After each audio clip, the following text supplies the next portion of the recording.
એક વાત કરી દઉં તમને વેવાણ, તમારે છે ને ઝાડવામાં ડાપણ કરવાની જરૂર નથી. અને તમને એમ લાગતું હોય કે મારી સોળી દુખી છે તો હાલો તેડી જાઓ.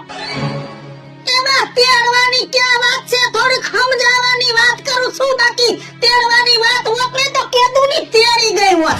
જોઈ લીધું તમારું વર્તન જોઈ લીધું. હવે આ ગાડી છે ને જંકશન ને નહીં પહોંચે.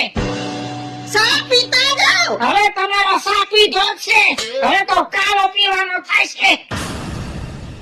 લે કઈ વિચાર આવ્યો? શું કરવાનું કહી ગયા? હું હગા જઈડા છે. આવા હગા હોય અને નાના દીકરીનું ઘર મારે નથી ભોગવવું, પણ ઉપરાણું તો લેવું પડે ને. છોકરી બિચારી હેરાન થઈ જાય છે. કઈ આવા હગા થોડા હોય? એક વાત કરી દઉં તમને વેવાણ, તમારે છે ને ઝાડવામાં ડાપણ કરવાની જરૂર નથી. અને તમને એમ લાગતું હોય કે મારી સોળી દુખી છે તો